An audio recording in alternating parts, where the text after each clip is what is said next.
It happens every year here at IBFW, Senior Day. Final home game of the season and a chance to thank senior members of IBFW athletic teams. This afternoon, the women's basketball team plays host to Texas Pan American, and the Dons get a chance to say thank you to Maria Bibbs and Courtney Nicely. Hi again, everybody. I'm Mike Maz. Welcome once again to IBFW Women's Basketball here on College 56 Sports. I'm joined by Sarah Labe, who is a senior here at IBFW. Sarah, you played on the soccer team. You experienced Senior Day last fall. What's it like, Senior Day at IBFW? Senior Day is an amazing experience, Mike. It's the adrenaline that the girls are facing is just unbelievable. For them to keep it contained tonight, I think it's going to be really hard. I remember my senior night, you get the bands out, you get your family out, you don't want to do anything but win and perform to your best. And I think these girls are going to be able to do it, and it's just an amazing experience. Bittersweet. Well, it is going to be great here this afternoon, the final home game of the season, and we'll talk more about the two seniors during the broadcast, but now let's talk about this game. Texas Pan Am, these two teams played earlier in the year down in Texas. Pan Am won 70-59, but the game was tied with less than 3 minutes to go. The Dons know they can play with this team. Well, let's take a look at the scores on paper. On the road, the Dons haven't been able to hold their own so much to say, and I think that this game being at home and the girls feeling the way they do today, that it's going to be done. And I think it's a whole new game, a totally different atmosphere, and I think they can get it done, Mike. In addition to the two seniors, who else has to perform well for IBFW to win this afternoon? Courtney Nicely's definitely going to have to play a strong game, and Molly Martin's definitely going to have to step it up. She's starting today, and I think she can definitely put some points up on the board and play some great defense. We're looking forward to a great matchup. It's IBFW and Texas Pan American. Stay tuned. Starting lineups on the opening tip just ahead, right here on College 56 Sports. Pizza! I must eat. Wait, what is this? Capsicum annum? Agaricus bisporus? Allium cepa? Can we eat this? Peppers, mushrooms, and onions. Eat your pizza, man. Funny. Indiana University, Purdue University, Fort Wayne. One university, two great names. This month on IPFW Up Close, we're going to tell you about a workshop where employers can learn to understand and manage a diverse workforce. We'll also take a look at how that workforce has changed over the past 20 years here in the Fort Wayne area. We'll also be talking about a program at IPFW called First Year Experience. We'll talk with those in charge and the students who are involved in the program, and you're going to hear some very surprising results. Join me, Susan Alderman, for IPFW Up Close, Sundays at noon on College Cable Access, Channel 56.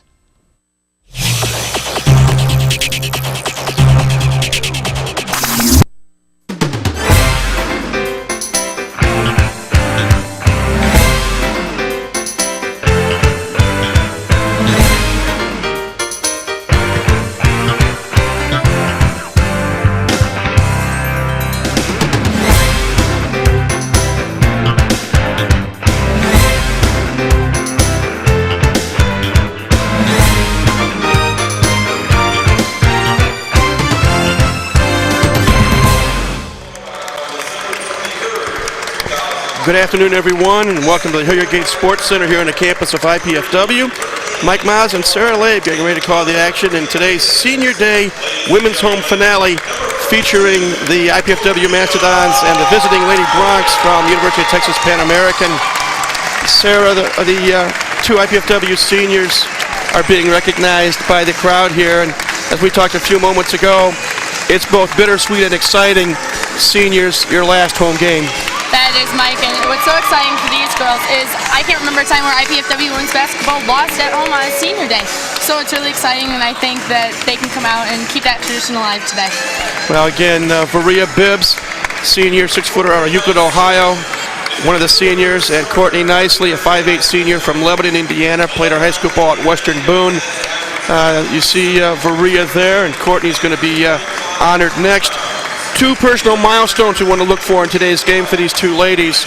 Courtney Nicely needs 12 points to reach the 1,000 point mark in her career, and Varia Bibbs needs 9 rebounds to reach the 600 mark in her career. So we wish both ladies well, and we wish the team well as they hope to finish the home season on a high note, just as they did last week, coming from behind late and beating Texas A&M Corpus Christi.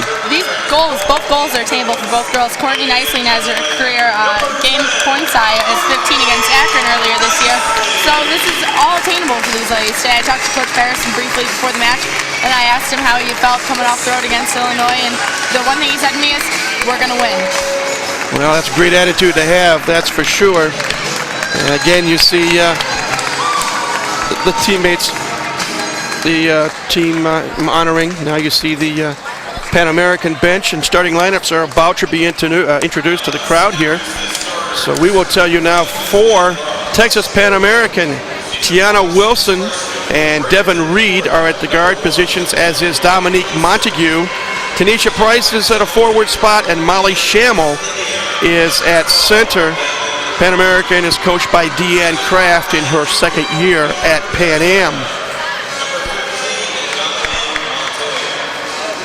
And again, Pan Am is wearing their road green unis today with orange and white trim.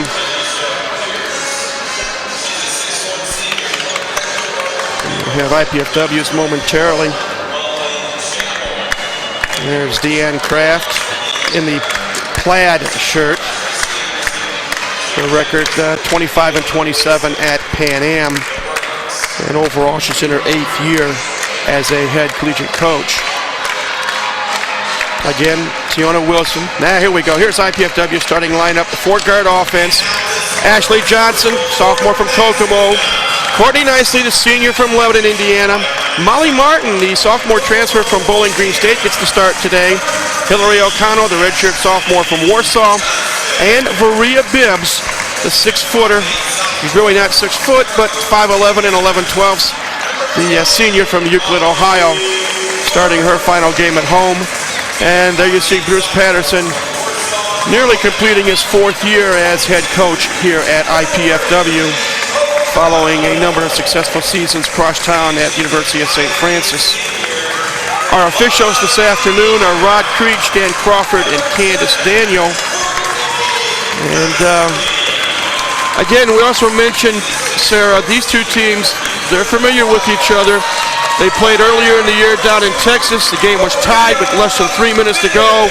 Pan Am went on a late run and won 70-59. Last year when these two teams played here at the Gates Center, the game went back and forth and the Lady Bronx came out on top 75-72.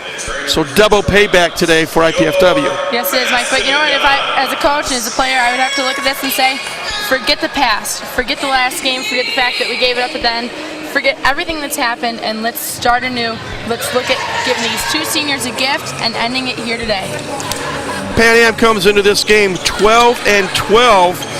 Their last action took place on Tuesday night at home, where they lost, ironically, to Texas A&M Corpus Christi, 68-48, a team that IPFW defeated last Saturday afternoon. Mastodons were on the road at Champaign, Illinois on Tuesday night, and they took a bit of a thumping at the hands of the Fighting Illini. They come into this game with a record of 4-20. So we are about ready to go. Pan Am in the green, IPFW in the silver. Rod Creech throws it up, and the opening tap is controlled by IPFW. First time in, I believe, 3 games, Mike Ravitz straight up. Looks like Pan Am is playing a man-to-man defense to start things off. See Molly Martin getting her first start in quite a while. Varia Bibbs wants to drive. Loses the ball out of bounds instead. At the last home game we saw, Mike, we saw IPFW taking it right to the opposing team and coming out strong, creating a huge lead, and they were able to hold it last game, and I think they're going to have to do the same thing again today, where they create a lead. That way they can focus a little more on defense. Well, Tiana Wilson, number 1 there in green, having the basketball. Inside pass intended for Molly Schammel. Or Schammel, I should say. I'm sorry, goes out of bounds. So the Lady Bronx turn it over. And kind of as not, IPFW's had a little bit of trouble defending right underneath the hoop, and they've got a little bit of height in there this afternoon, so let's hope that they have mastered the problems in the past. Hillary O'Connell fires a three, no good, but Bibbs gets her first rebound of the day, and she puts it off the glass and in. So Maria Bibbs. It's huge for O'Connell to shoot early this week. In the past, she's laid back and waited to get it on fire, and let's hope even the misses will pay off later on. Shamo takes it to the glass, doesn't hit the shot, but she's fouled. And she'll go to the free throw line to shoot a pair. Molly Martin's come off a tough season. She's had some injuries. She's had a little bit of illness. She's been fighting some things and coming through adversity, and it's a big start for her today to be out there with these seniors and definitely contribute. Molly Shamo is a 6'1" senior. She knocks down her first free throw. So Lady Bronx are on the board. We played 70 seconds here at the Gates Center. Glad you could join us here on College 56 Sports. Second free throw is missed. Courtney Nicely picks up the rebound, and here come the Dons on the attack. We see the Dons picking up the speed on the way down. They're not taking their time. They're definitely going to rush the court today. 2-1 our score. IPFW on top. Opening moments here. Speaking with Coach Chris Patterson a little bit before the game, calm, not as nervous as he's been in the past. He feels as though the Dons match up with this team in physicality and strength, and they're not going to have the problems that they had earlier in their week playing Illinois, and they're definitely looking past that today. Molly Martin missed a three-point shot. Now we've got all kinds of things happening. Little girl is on the court, and we're not sure why. And it looks like they're going to give the ball back to IPFW with 3 seconds on the shot clock. So instead of a turnover on a missed three-pointer, they say it must have been deflected. So the confusion on the court can keep the Dons' mindset in the game here. Foul is going to be called, I believe, on number one. Wilson, her first, team first. So the Dons get a fresh 30. Martin for three, no good. Rebound pulled off by Dominique Montague, and here come the Lady Bronx up the court. Dons very fortunate in their last home game to put Kelly Boyden towards end to pick up those rebounds and play some high-pressure defense under the basket. I wonder if we're going to need that height again underneath the basket as UT Pan Am is definitely forcing down the middle. Pass knocked out of bounds by IPFW. Got a substitution for Pan Am. Number 13 is Mahogany Daniel, 5'10" sophomore. IPFW definitely playing some great defense, a little bit high pressure, but they're definitely looking around and playing smarter than they have in the past. AJ's definitely putting pressure on her man, and it seems to be a pretty good game so far, Mike. Inside pass, shot up and in by Tanisha Pierce. Her first points of the day, and Pan Am goes on top 3-2. This is the game of initials today. UTPA playing IPFW, and the Dons just turn it over. It's really quiet out on the court. I wonder if this is going to play a role in if Courtney Nicely and Rhea Bibbs can get their team fired up, if this is going to have an effect on the way that they rush the court. It's not as vocal, there's not as much going on as there normally is at the beginning of the game. Tiona Wilson turns it over for Pan Am, so turnovers are even at 2 apiece. IPFW with the basketball. Nearing the 17-minute mark. Taking a look at court. Courtney Nicely has it knocked away. Don's got to be quick to get back on defense as they struggle to get back. That shot's going to be off all day with Texas Pan Am, I'm afraid, and they're definitely going to have to get back, mark up, maybe even do a little man-to-man. Dominique Montague with the three-pointer. Lady Bronx up now, 6-2, and the Dons nearly threw it away again. Ill-timed pass by Ashley Johnson, but unfortunately for the Dons, was tipped out of bounds by Daniel. Ashley Johnson's missing her partner in crime, John Lewis Carlisle, at the start of this game today, so we look for Molly Martin to definitely pair up with AJ and make something happen out here. It's definitely a different and change of pace for these girls, and we look for a lot out of Molly this afternoon. AJ loses the ball. I'm not sure she had her full concentration there. looking at Coach Harris, and he's looking for the girls to calm it down, regroup, and refocus where their energy's going right now. UTPA brings it up. They lead 6-2. Turnaround little jumper is good by Pierce. Tanisha now has 4 points. Again, And UTPA extending their lead. again, underneath the basket, Mike, are we going to need to pull in a little more height and a little more defense? We got Starla Williams and Kelly Boyd for the Dons. Maybe we're going to have to look to put some height underneath that basket. Lob pass for Bibbs. Off the glass. No good. Rolled out. Rebounded by Devin Reed. And she in turn turns it over. Rhea Bibbs wasn't giving up on that one. Molly Martin right behind her. Great determination, great effort by Bibbs. Dons bring it back out. They'll run an offense now. Not seeing a whole lot of movement underneath the basket. Nothing going around the arc. AJ flips it over to Bibbs. 6 on the shot clock. Maria Bibbs takes it, has it knocked away. And she'll go to the line, and she was fouled by Mahogany Daniel. That is Daniel's first, team's second. And before Maria Bibbs shoots 2 free throws, we've got timeout on the floor. 15:22 left here in the first half. Our score, UTPA 8, IPFW 2. You're watching IPFW basketball on College 56 Sports. Do you have everything you need? Paper, pencils? We only ask that you do your best. And make you a snack.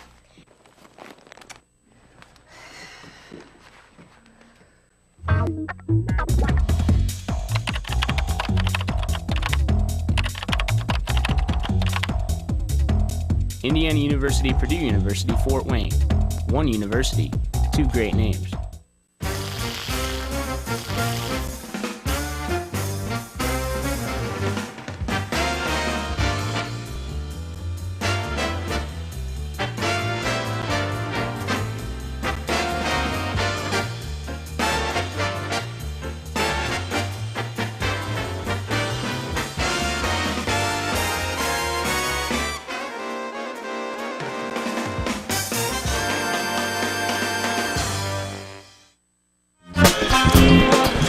Welcome back to the Hilliard Gate Sports Center. Mike Massar laid with you. 15:22 left here in the first half. IPFW trails the visitors from Texas 8-2. Lady Bronx 3 of 3 from the floor. IPFW 1 of 5. For Rhea Bibbs, one of the 2 seniors on the Mastodon team, will be at the foul line shooting 2. Via on the year, a 54% foul shooter. Looking at how valuable the timeouts are going to be today, Mike. Trailing by 6. Coach Barrison's got to say something to get his team back on track and get focused, and let's hope it works. And Texas Panhandle is definitely playing some high-pressure defense, something the Dons are not used to receiving right away. So deficit is definitely unexpected. V misses both free throws. Ball goes off of Jana Lewis Carlisle, who checks into the Don lineup. So it'll go over to UTPA. They've got a couple of new people in too. Number 4 is Ashley Roberts. Molly Martin, Courtney Nicely having to watch the depth of the court as UT Pan Am is putting 2 players underneath the basket all afternoon. Stacy Gooden, left-handed shot, bounds off the rim, no good. Varia with her 2nd rebound.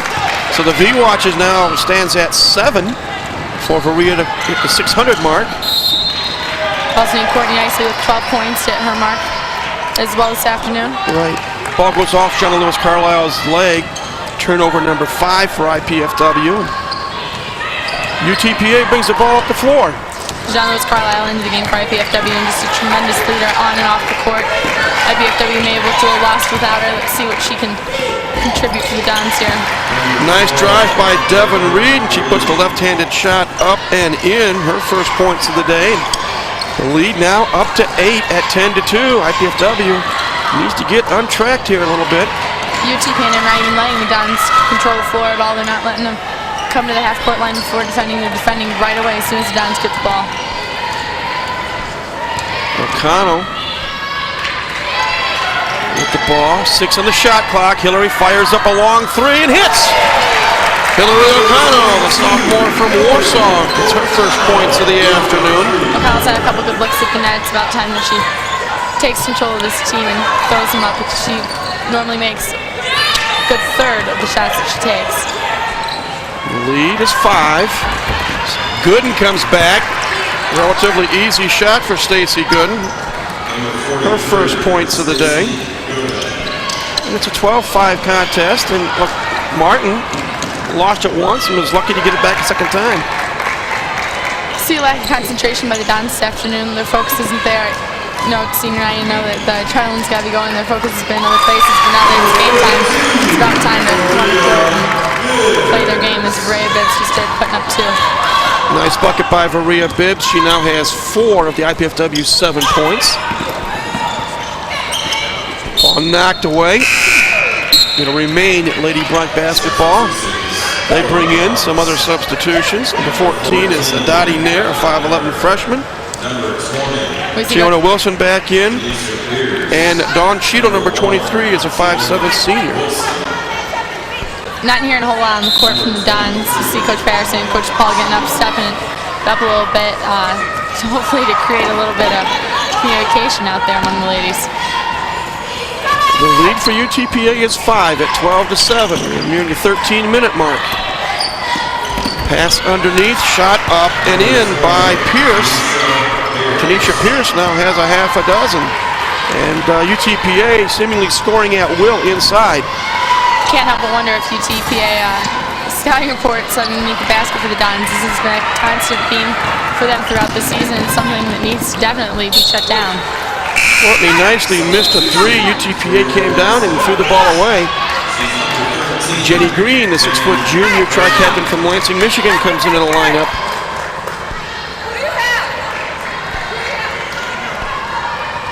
Jenny Green contributes a large amount of communication, energy, and passion to this team, and I think it's a wise move by Coach Patterson. I think he's seeing the same thing. To put her in, let's create some movement, let's get some energy out there and see if it makes a difference. Liven these girls up a little bit. Jenna Lewis Carlisle with the ball. 12 on the shot clock. O'Connell from long distance, no good. Bibbs fights for the rebound and knocks it away off the hand of Nair. You see some fire in Bibbs tonight, a little bit extra energy, a little bit extra leadership. I think that it being senior night and her having the feelings and fans and the crowd that she does, that she's not going to let anything happen to her team today. Jennifer Pawanka, number 11, a 5'7 senior, checks into the UTPA lineup. Bibbs, turnaround jumper, no good. Rebounded by Pierce. And here comes Lady Bronx.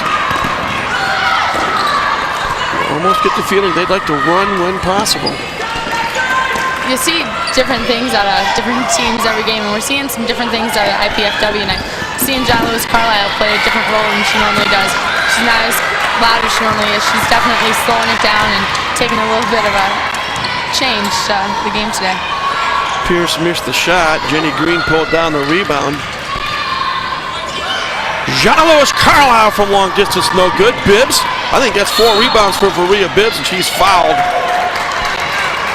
Let's see. The countdown is down to, I would like to say, 4 for Varia Bibbs now on rebounds. Pierce is called for the foul, her first, team third. Timeout on the floor, 11:23 left in the half. Our score, UTPA 14, IPFW 7. This is IPFW women's basketball, and you're seeing it on College 56 Sports.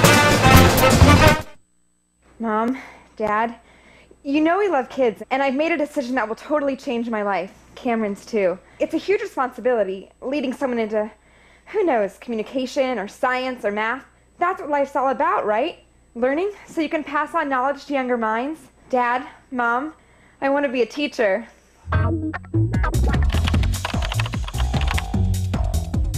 Indiana University, Purdue University, Fort Wayne. One university, 2 great names.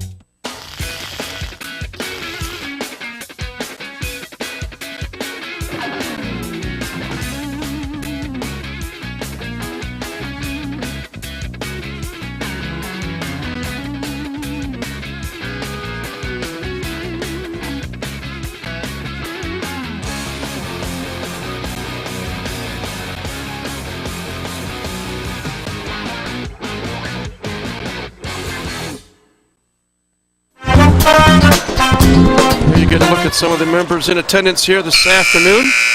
Watching IPFW and UTPA do battle. 11:23 left in the half. Mike Massera with you. Senior day here at IPFW. The Dons trail 14-7, but they do have the basketball. Let's look at the change. We got Kelly Boyd in, I believe, for the Dons. Maybe you solved the problem as they did last week, posting up underneath the basket, controlling the rebounds here. Jenny Green's going to go to the line as Mahogany Daniel is called for her second foul, team fourth. So, Jenny Green, you said she's a junior from Lansing, Michigan. A junior guard who contributes a great amount of energy to this team. Putting one up right now. Knocks down a free throw.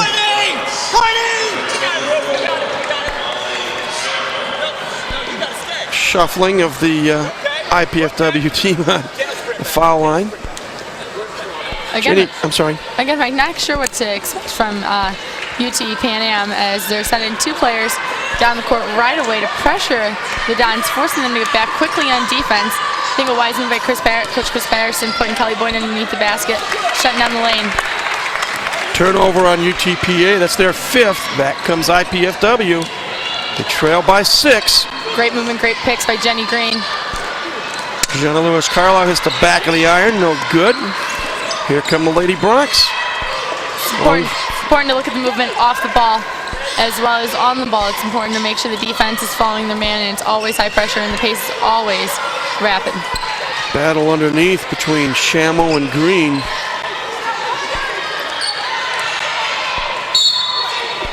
And now we got a hook foul, infamous hook foul going to be called on UTPA. Molly Shamo picks up her first, team fifth. We see some timidness out of John Lewis-Carlisle. They talked to Coach Paul and before the game, he said she can't be afraid. She's going to have to take it to him just as she would any other game, and she has to be strong. UTPA dropping back on defense now. So we are under the 10.5-minute mark. 14-8 our score. Pan American on top. 10.5 minutes with a 6-point deficit is plenty of time. Nothing the Dons haven't seen before, nothing they haven't overcome before as well. Nicely. China Lewis-Carlisle now away from the ball. We've got a foul on Kelly Boyd. Reaching around, it's her first, team second. Uncharacteristic of Boyd. Boyd seems to be a little upset about the call. Uncharacteristic to see Boyd being so quiet as well, so maybe this is just going to fuel her fire a little bit more to get her a little more vocal, a little more active. Lady Bronx had the basketball.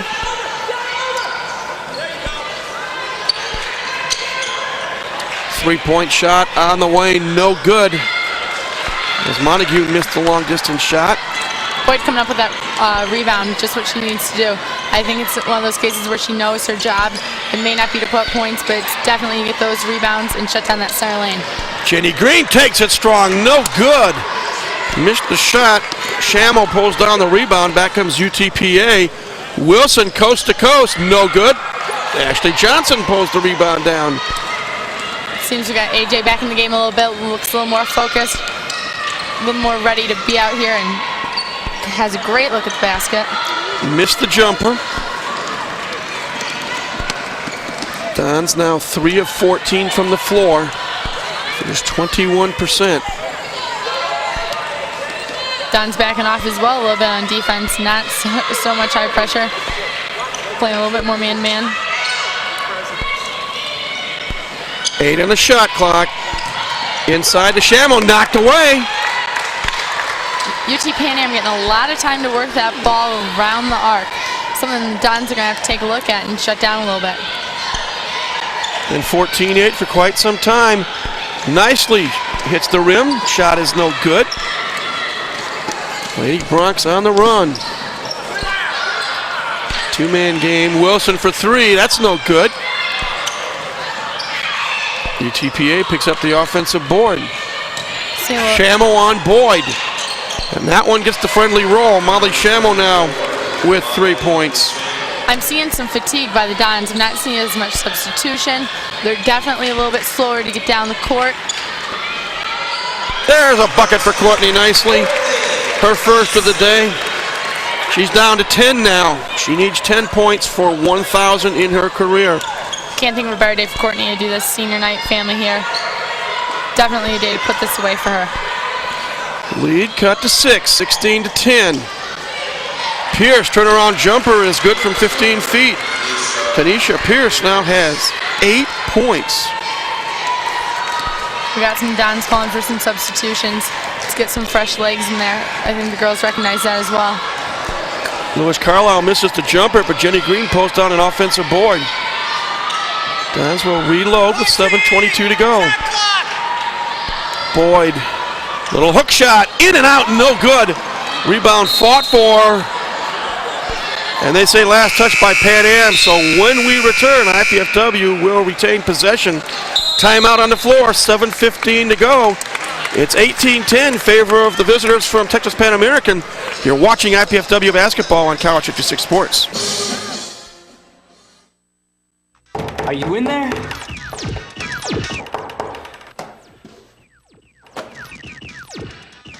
What's up? The show's at 7.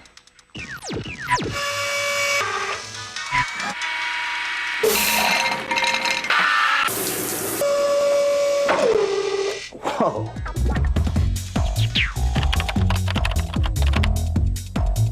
Indiana University, Purdue University, Fort Wayne. One university, two great names. This month on IPFW Up Close, we'll find out about a collaborative project between 3 different disciplines and an electric car manufacturer. We'll highlight student assistance programs available at the Center for Academic Support and Advancement, and we'll find out what it means to be part of the National Student Exchange Program. Join me, Susan Alderman, for IPFW Up Close, Sundays at noon on College Cable Access Channel 56.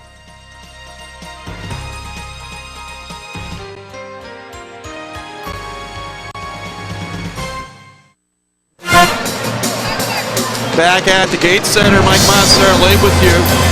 18-10 our score. UTPA on top, 7:15 rather left until halftime. Sarah looking at some of the numbers.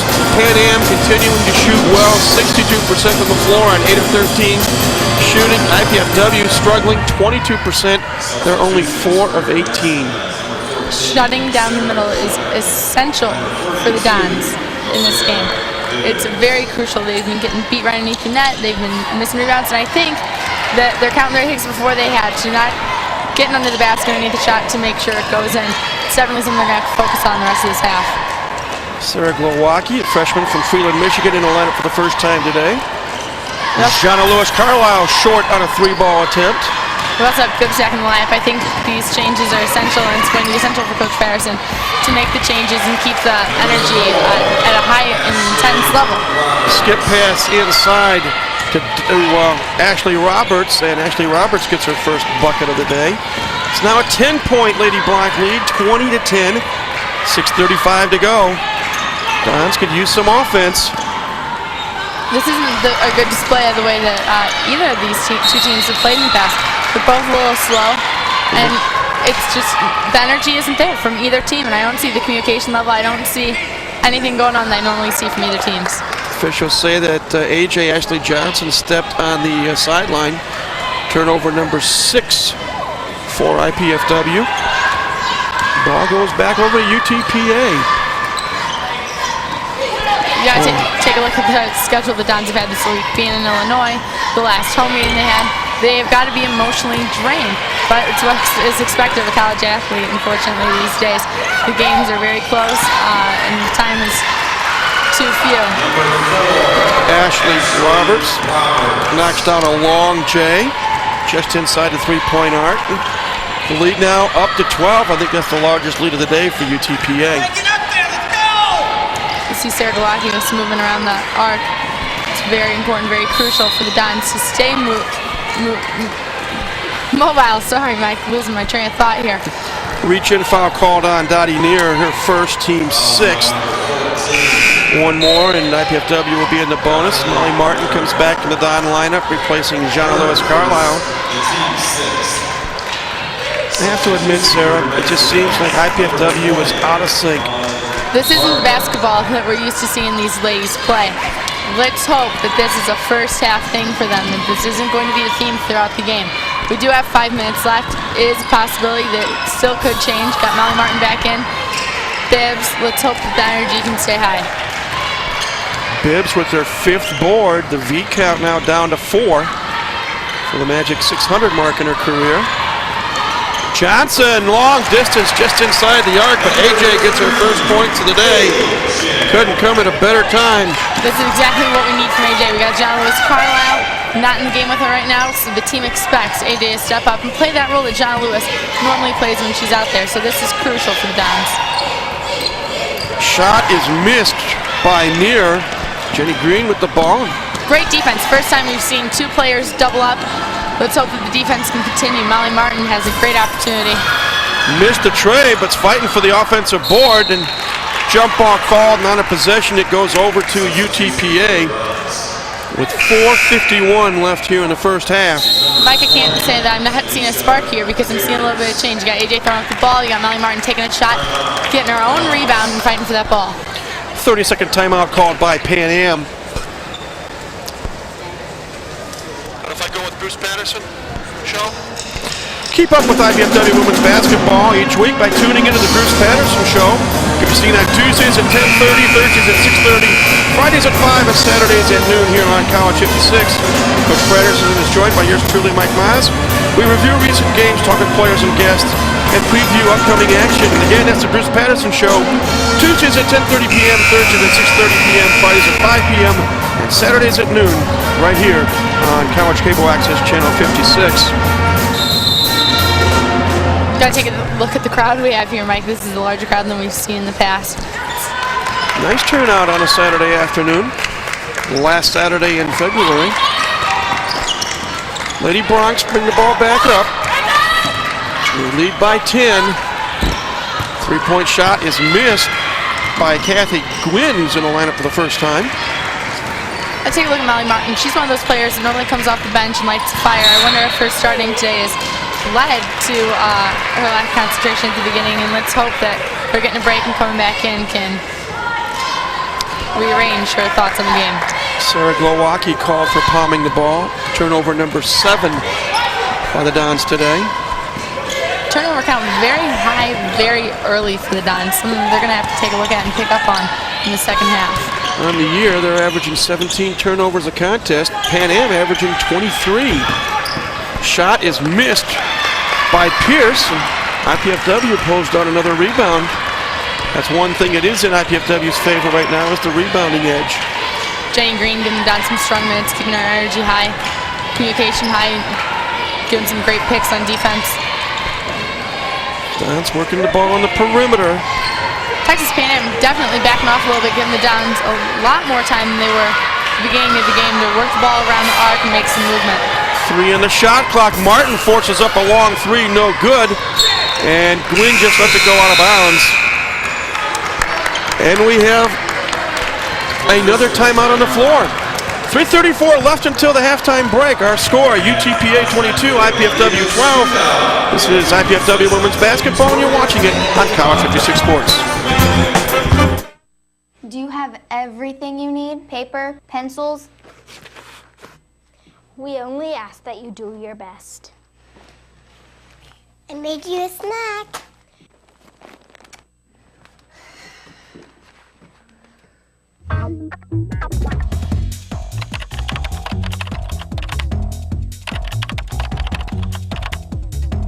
Indiana University, Purdue University, Fort Wayne. One university, 2 great names.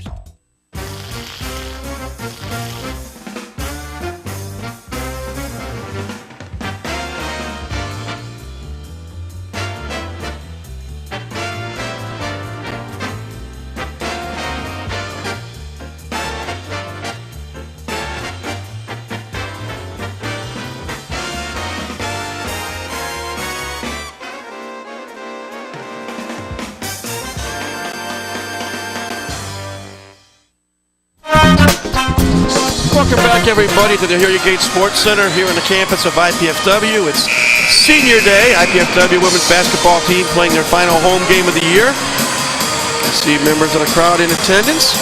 See some of the IPFW cheerleaders as well. IPFW is definitely going to have to watch the shot clock. They're definitely pushing the limits. They're going to have to get their shot off, and communication's definitely key here, Mike.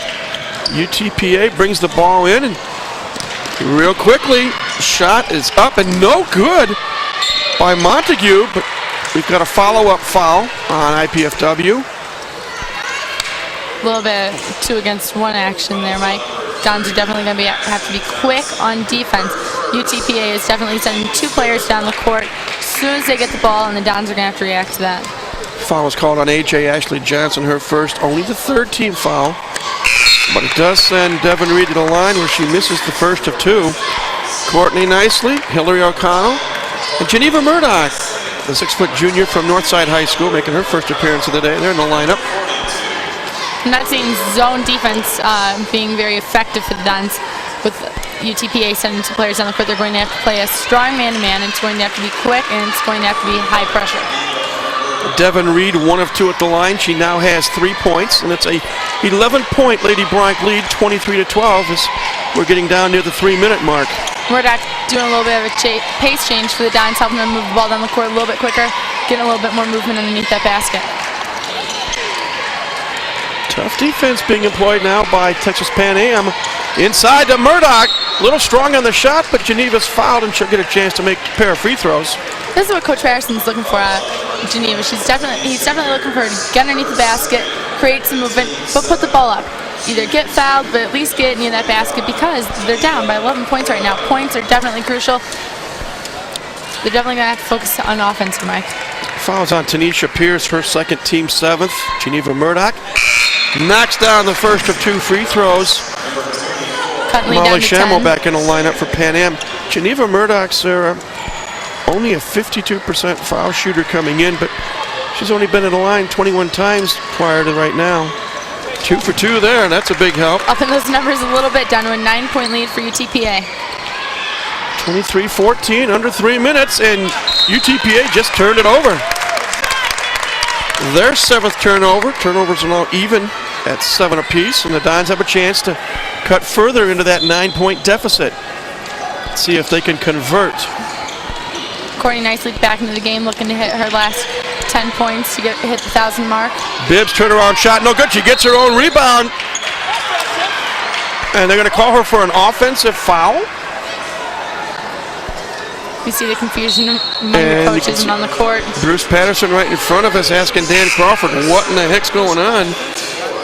Bibbs called for her 2nd foul, team 4th. As we've said before, we just asked the referees to be consistent. I think that's all the coaches are looking for as well. I have to admit, I didn't see where V committed the foul, but it's her 2nd.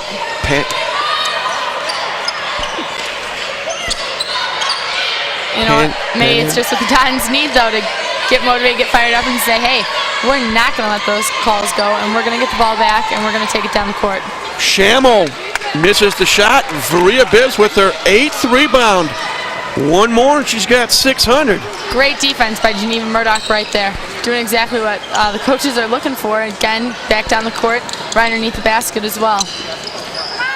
Dons need some points. They're down by 9 as we near the 2-minute mark. Bibbs inside, turnaround jumper no good, but V is fouled, and she'll shoot 2. As Molly Schammel picks up her 2nd foul. These free throws are really going to count and be essential for the Dons here this afternoon. Anything that they can get and put up near the basket will definitely lead to this, closing down this deficit here that the Dons have not seen in a while. Bibbs misses the first, and she's going to look at Bruce Patterson on the left, Alan Buck on his left, your right. As a team, IPFW only hitting 68% of their free throws this year. And Varia Bibbs is only 54% coming in. She's 0 for 3 right now. 1 more coming. That one's good. There we go. Lighting a little bit of fire under Varia Bibbs. Maybe getting some of that emotional energy out of her for senior night. V checks out. She's got 5 points and 8 rebounds here in the first half. Dons trail it by 8, 23-15 with 2 minutes to go. Got Kelly Boyd back into the game for the Dons and right underneath the net, trying to shut down that lane. Kathy Gwynn, number 2 there. not hearing a whole lot of Courtney Nicely today, but as we've said before, she's silent but deadly. She definitely leads by example, not by voice. Gwynn misses a tray but gets her own rebound. And then she's called for traveling. 8th turnover on UTPA, so IPFW again with a chance to cut into an 8-point deficit as we've got 90 seconds left here in the first half.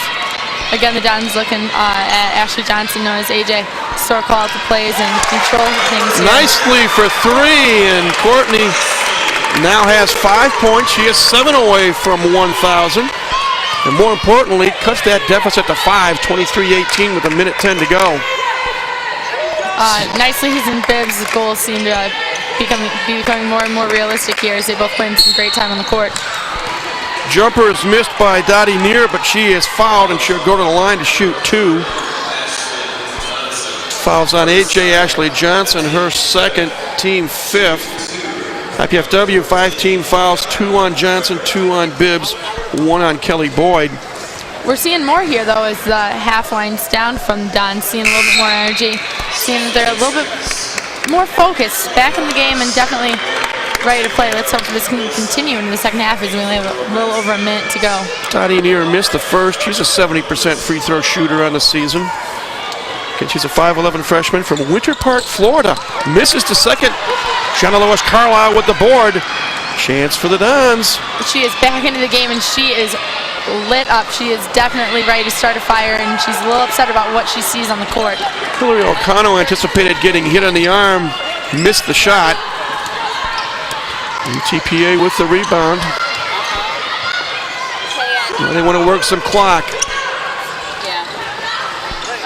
You can't blame them. Giving the ball back to the Dons with this much time left could definitely be trouble for them. Dottie Neer, look what I found. Picked up the ball and knocked in a little jumper. Her first points of the day. Coach Farrison slowing down the ball a little bit, running down the clock as well. High pressure defense by UTPA. Imperative for the Dons to score before the half ends. O'Connell misses the jumper. Neer with the board, so UTPA had the last shot. No, they won't. As Devin Reed travels with the basketball. 5.9 seconds is definitely enough time for the Dons to get the ball down the court and give them an opportunity to put basket in, go into half, regroup, but do it on good feeling. It'll be Jonna Lewis Carlisle. Pulled up, three-pointer on the way, no good. And the horn goes off to end the first half. So the teams will head into the locker room. They go into the break with the visitors from Texas Pan American leading 25-18. We'll take a break, and when we come back, you're going to see a salute to our 2 seniors, Courtney Nicely and Faria Bibbs.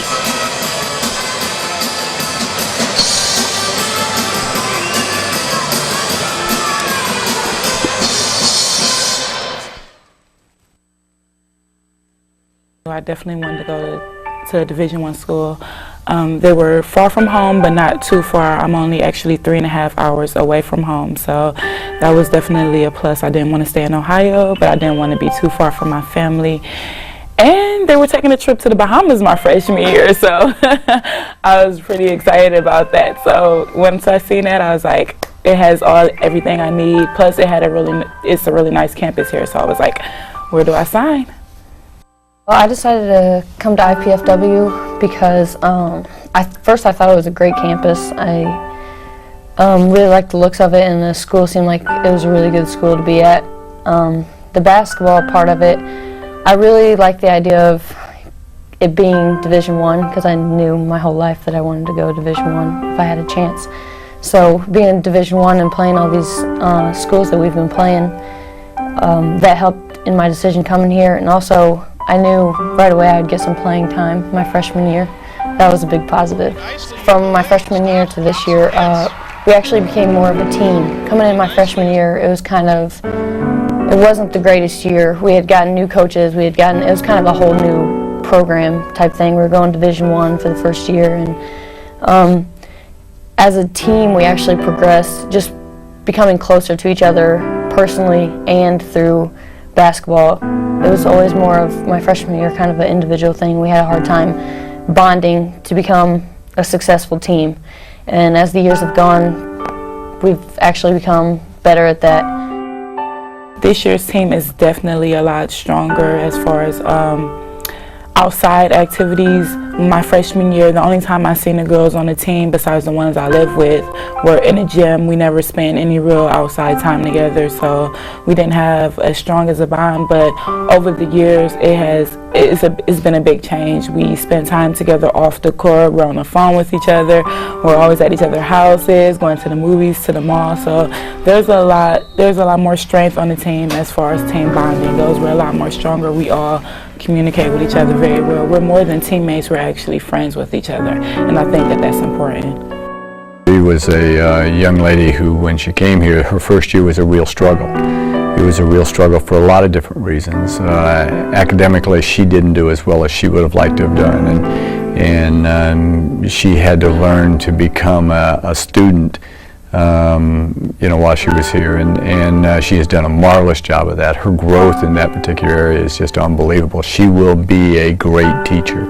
She has a great heart, she has a great personality, and now she's using her mind to the capabilities, to the abilities that she has, and someday there's going to be a very young, lucky group of young people who are going to have her as a teacher, and probably as a coach someday too. Athletically, she's really grown. Her first year was not a very successful year for her. She didn't get to play very much. She struggled, on the court, getting things done, getting things accomplished. And it was like when she came out her sophomore year, there was this whole different individual that all of a sudden showed up.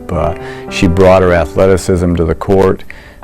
She brought an intensity to the court that she did not have the first year, and immediately became recognized as one of the better independent team players in the country.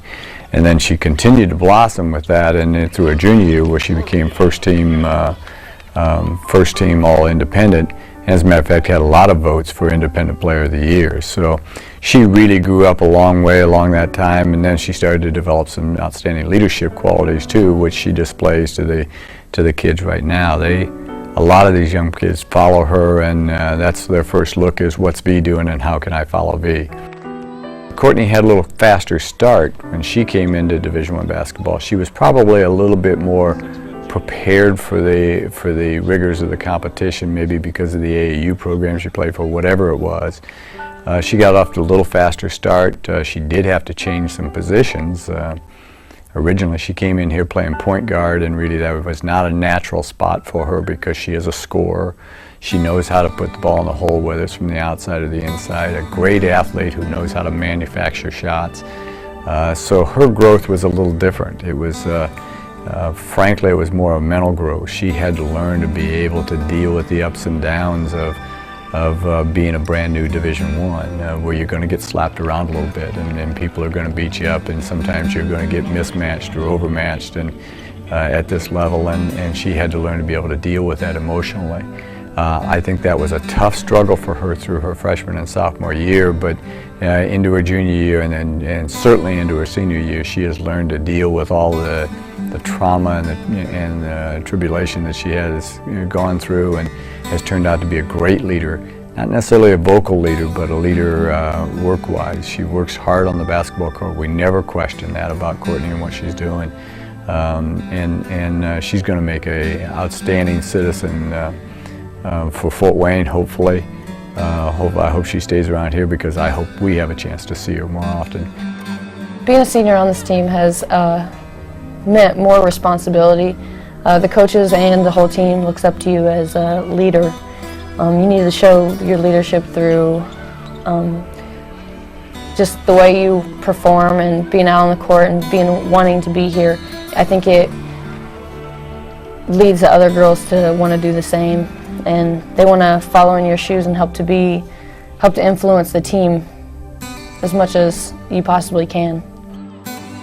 Senior presence on the floor is very important, and I feel that I've learned from past seniors that have come and gone the right ways and to do it, and the wrong ways to do it. I just think that being a senior is a very important job. It's not enough just to say, oh, this is my 4th year here. Having the title of a senior comes with a lot of responsibility, a lot of leadership roles. You just have to be there for your teammates, not only to try to win games, but to try to train the freshmen under you, the sophomores under you, and the juniors under you. V became a leader very early. You know, the evolution of their role from when V first came here and frankly didn't get along really well with the upperclassmen at the time.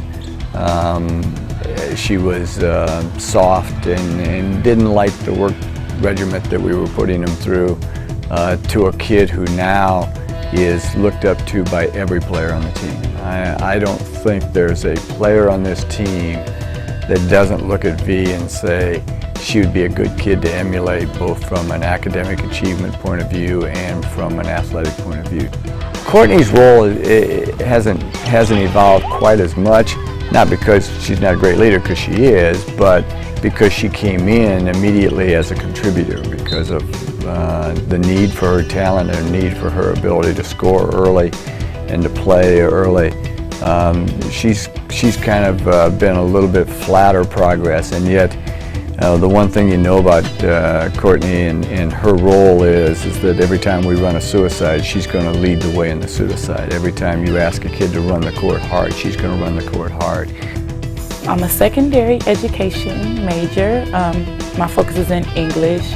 I just can't wait to work with kids. It's not about having the summers off like some people might think it is, but I'm just really excited about having the opportunity to influence a child's life. And two, I want to coach, so it's a great way to get your foot in the door, being a teacher and being a coach. My major is criminal justice. I'm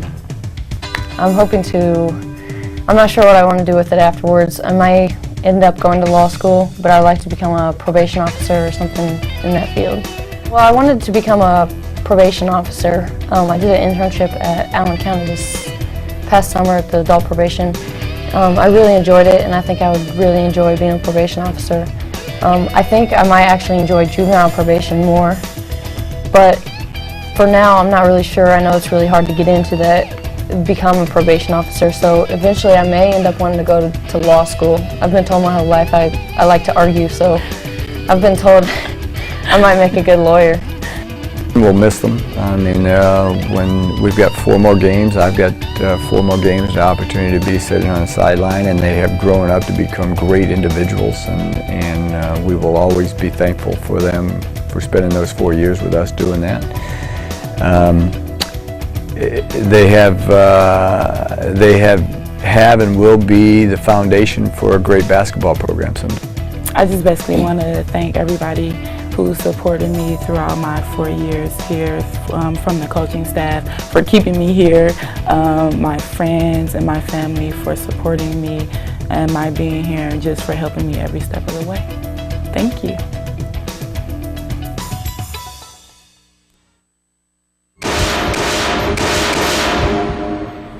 How many of them did you have? Last count was almost 100. We had this place filled. All that's left is this note. Seems to say something about leaving to help kids and families. Where? In Fort Wayne. Something's gonna happen in Fort Wayne. Captain, you should see this. Tracks. They're out there.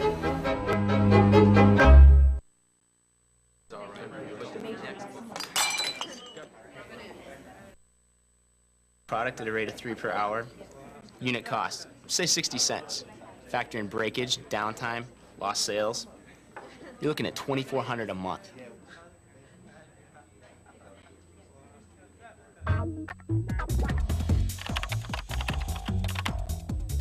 Indiana University, Purdue University, Fort Wayne. One university, 2 great names. This month on IPFW Up Close, we'll find out about a collaborative project between 3 different disciplines and an electric car manufacturer. We'll highlight student assistance programs available at the Center for Academic Support and Advancement, and we'll find out what it means to be part of the National Student Exchange Program. Join me, Susan Alderman, for IPFW Up Close, Sundays at noon on College Cable Access Channel 56.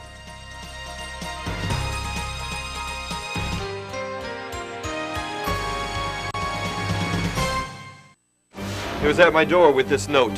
Sponsor me? What'd you do? I sponsored it. I don't know how it got here, but it needed an artist's touch. Scores of Mastodons missing from the warehouse, now popping up all over Fort Wayne, asking businesses to sponsor them and artists to decorate them. But why? So they can be auctioned off to raise money for a worthy cause, like the United Way of Allen County. Just a hunch. Sponsor a Mastodon and help raise money for the United Way of Allen County.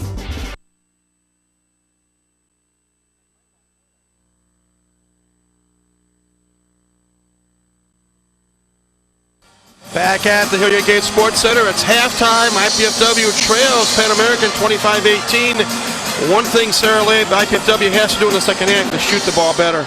Oh, that's definitely true. If I can say two quick things, defense very important, quick and high pressure, and two things.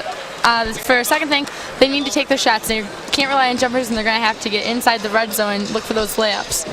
Mastodons hitting only 21% of their shots, 6 of 28 from the floor. Pan American, 48%, 11 of 23. Other than that, rebounds even at 19. Again, our halftime score, 25-18. Dons trail by 7. We'll take a break. You're looking at some of those quick stats here. 48% shooting to 21. 2 of 6, 4 of 8 at the foul line. Again, it's halftime, 25-18 our score. IPFW trails Pan American. We'll take a break and come back with the second half. You're watching IPFW women's basketball on College. Pizza! I must eat. Wait, what is this? Capsicum anum? Agaricus bisporus? Allium cepa? Can we eat this? Peppers, mushrooms, and onions. Eat your pizza, man. Funny.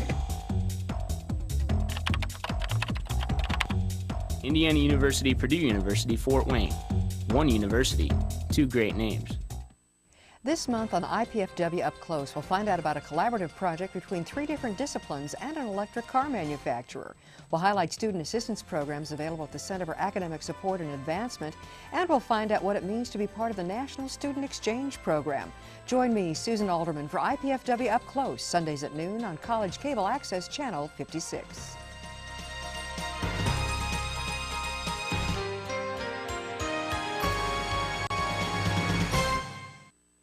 He was at my door with this note.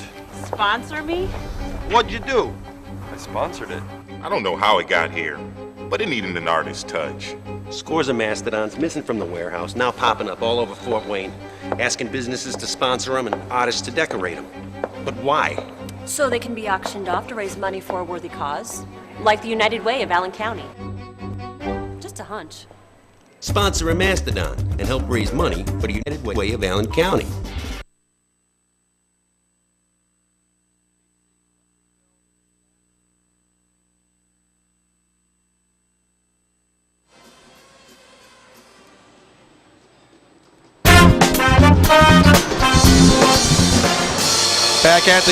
Back at the Gates Center, we are moments away from the start of the second half. Mastodons will send out their original starting 5. It's Ashley Johnson, Molly Martin, Courtney Nicely, Hillary O'Connell, and Varia Bibbs. Looks like Wilson, Montague, Schammel, Pierce, and Reed. So the starting 5 for both teams starting the second half. IPFW has the basketball, trailing by 7, 25-18.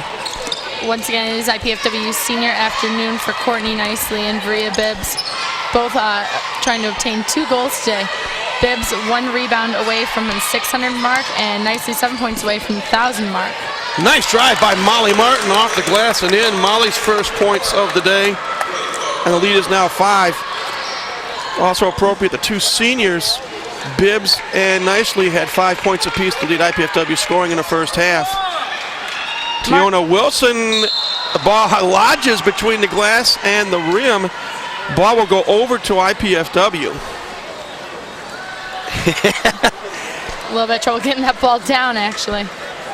Is there somebody who can jump? Maybe get Kelly Boyd out there to get the... I'm not sure. Oh, yeah, Courtney Nicely actually just hanging on the rim there, pulling it down. You got a smile out of her. Hazy Deanne Kraft, the Pan Am coach, looking on. And we played 44 seconds here in the first half. Oh, they're going to say it's Pan Am's ball. I'm surprised at that. Why does that ball lodge? Normally it's a turnover. Instead, the shot is missed by Pierce. And they're going to call. Hillary O'Connell playing great, getting in there right away to get that ball. Devin Reed picks up her first foul, first in the second half for the Lady Bronx. So here come the Dons. Chance to whittle that lead down even further. Taking a look at the attitude and the momentum of the Dons right now, definitely different than we saw coming out into the first half. See a little bit more movement, a little bit more focus out of the eyes of the Lady Mastodons this afternoon. Well, we got 19 minutes left here on the friendly confines of the Hilliard Gate Sports Center. Again, the Dons need to watch the shot clock. They've been pushing as far as they can. Johnson missed it. Bibbs got the board. Let's see what they call. They're going to call Pierce for another foul. That's her third, team second. And with that rebound, are they going to give it to her? They should. Yeah, they did. And that's number 600 in the career of Maria Bibbs. So congratulations to V for hitting that milestone. Molly Martin from long distance, no good. Rebounded by Montague. V's going to have to keep her focus and make sure she's watching those rebounds and staying underneath the basket. They're not going to be able to look away as quickly and help those shots fall. Courtney nicely with some great high-pressure defense. Pierce misses the shot. Ball goes out of bounds. And no, it's not. It's picked off by Molly Martin. Wilson tried to save it. Nice feed to Bibbs, but she misses the bunny. Those are the plays that the Dons need, though. They're going to have to pick up their pace. They're going to have to keep that momentum. They're going to have to look to go right down the court and put away some quick points. They're not going to be able to rely on those jumpers this half. Traveling called on the Lady Bronx. That's their 10th turnover of the day. Couple of substitutions. We're seeing some sparks on Molly Martin now. We're seeing her play her game and get into that zone that she's normally in. The first half was very uncharacteristic for her. Definitely controlling the ball a little bit more. Bibbs, strong move to the basket. V now has 7. Daniel and Gwynn in the lineup for UTPA. The lead for UTPA down to 3. Dons feel they have a shot at this. Long three-point shot, rims out. Rebound fought for. Bibbs pulls it down. Now she's in double digits with 10 boards. You can only wonder what the IPFW coaching staff said at halftime, because these girls are definitely back in their game. I'll give you a pretty good guess. You've got 20 minutes left here at home. A little pride factor. We can beat this team. Let's go at it. Give it our all. That's the condensed version. We definitely didn't see their game in the first half, so it's a nice breath of fresh air. Courtney nicely slashes to the hole, knocks it down. She now has 7 points. The lead cut to 1, and Deanne Kraft calls timeout.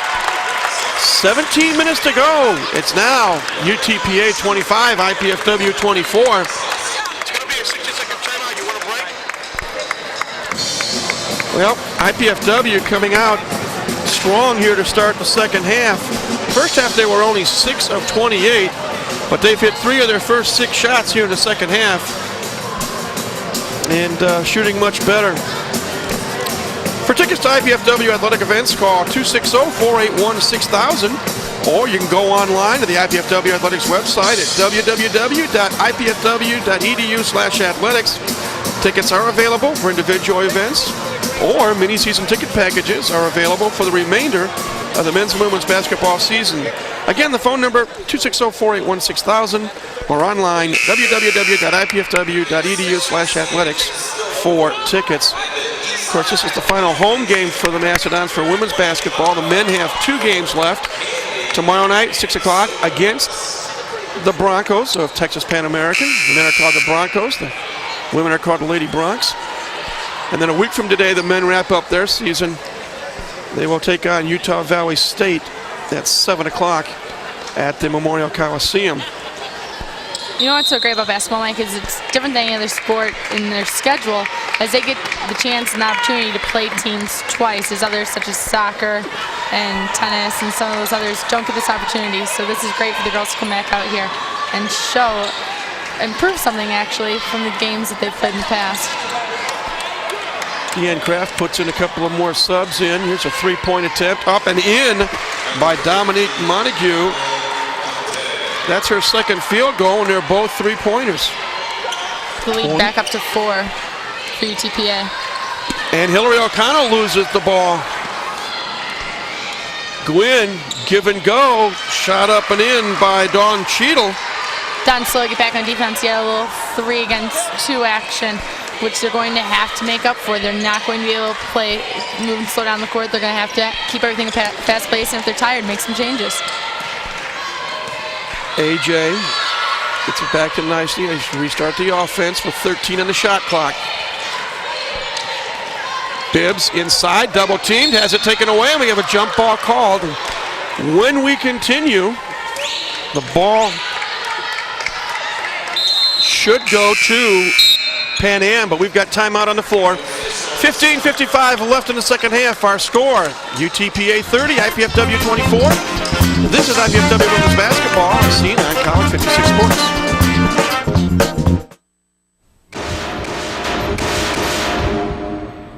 How many of them did you have? Last count was almost 100.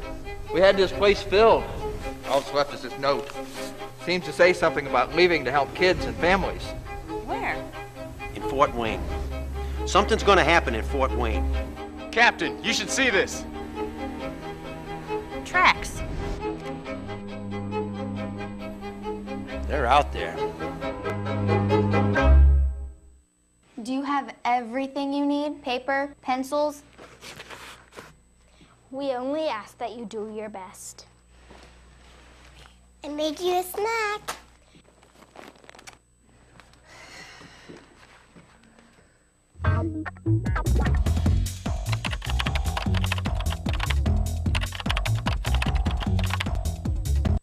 Indiana University, Purdue University, Fort Wayne. One university, 2 great names. It was at my door with this note. Sponsor me? What'd you do? I sponsored it. I don't know how it got here, but it needed an artist's touch. Scores of Mastodons missing from the warehouse, now popping up all over Fort Wayne, asking businesses to sponsor them and artists to decorate them. But why? So they can be auctioned off to raise money for a worthy cause, like the United Way of Allen County. Just a hunch. Sponsor a Mastodon and help raise money for the United Way of Allen County. Back at the Gates Center, they gave the ball to IPFW.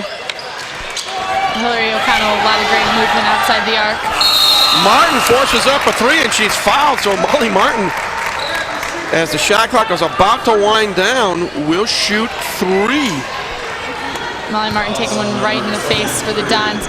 But this is something we got to take another look at. We're watching that shot clock wind all the way down and forcing that shot at the end. Dons need to take a look at maybe getting the ball underneath the net and looking for those layups, some of those easier shots. Molly Martin, a 57% foul shooter, but she knocks down the first. Foul was on Dawn Cheadle, her first, team third here in the second half. Great chance for the Dons as the second one is good too. To cut that lead even further, it's now 30-26. And one more free throw coming for Molly Martin, the sophomore transfer from Bowling Green State. Hits all 3 of them. Great news. Cuts that UTPA lead down to 3 with a score of 30-27. UTPA sending 2 outrunners to keep that transition quick and work that ball down the court. See Courtney nicely playing some great defense against that. Courtney has been the best defensive player, well, probably all 4 of her years here at IPFW. And Texas Pan Am turns it over. Second time here in the second half. 11th turnover overall. Now the Dons can cut that lead to 1 with a deuce or possibly tie with a tray. These are the opportunities that the Dons are going to need to seize, and they're going to have to take control of the ball here and definitely take advantage. If you remember last Saturday, just over 6.5 minutes left, IPFW was actually down 13 points. I knew we were down 11, but they were actually down 60-47, and then outscored Corpus Christi 16-2 to win. Martin counting, she's fouled! This is the type of play that we're used to seeing out of Molly Martin. We're not used to seeing what she gave us in the first half. She was very timid, very quiet, didn't get any points out of her until the beginning of this half where she put a couple up on the board. But this is her game. She's very intimidating.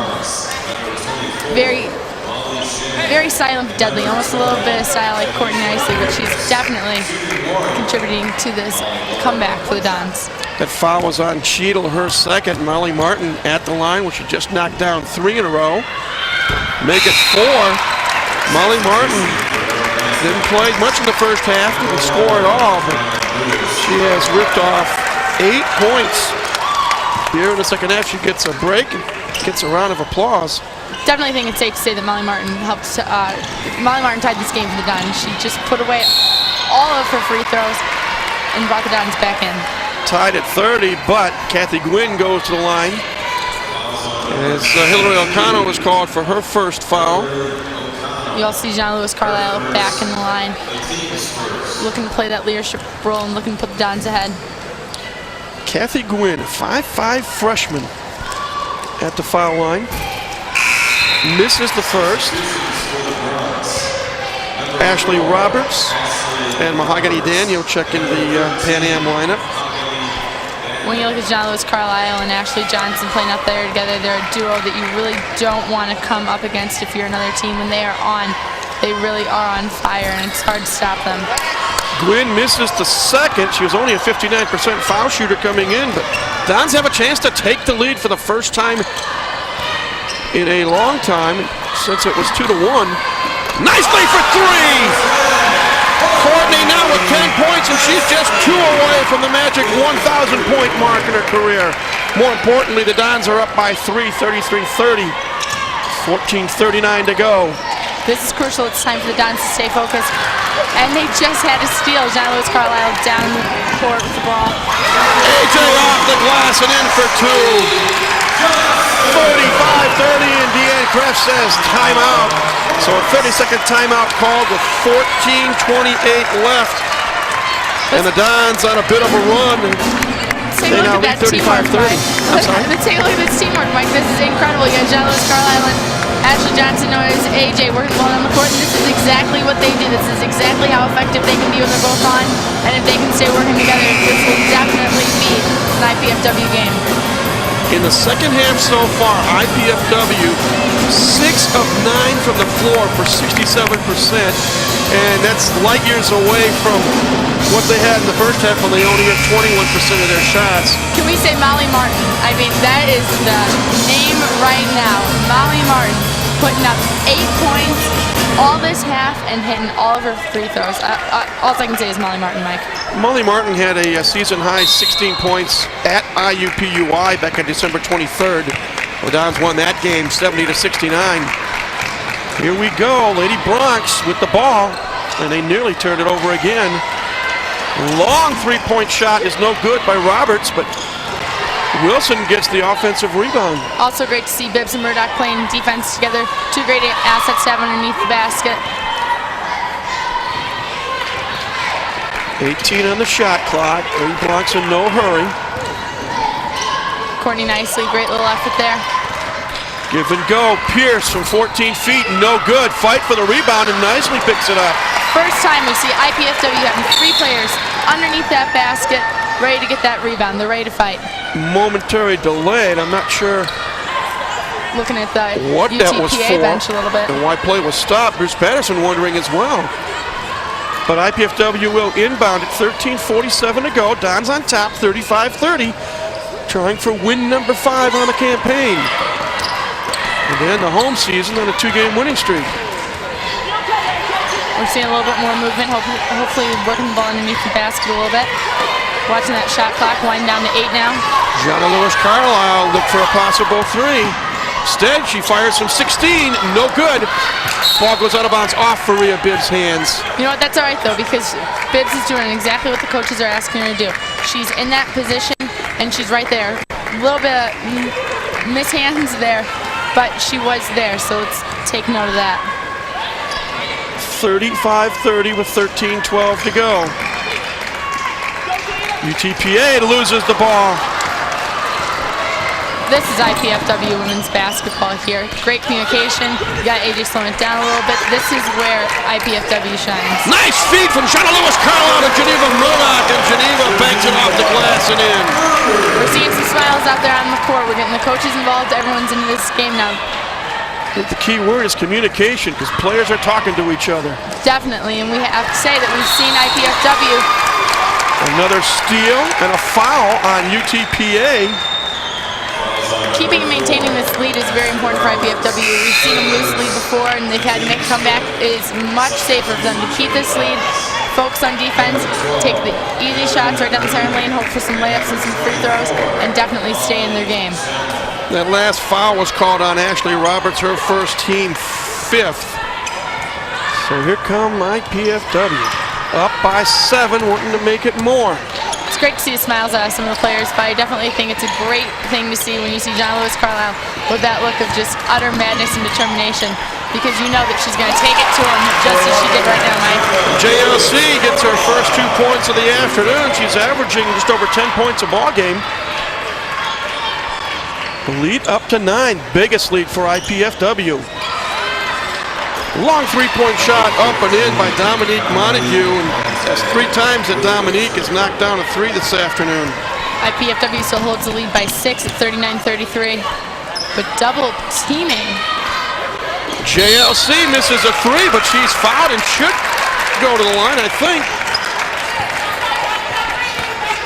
No, they're going to say foul after the shot.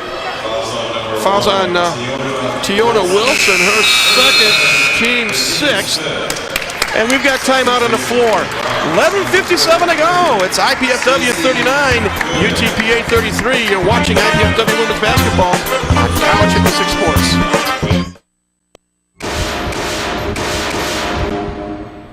How many of them did you have? Last count was almost 100. We had this place filled. All that's left is this note. Seems to say something about leaving to help kids and families. Where? In Fort Wayne.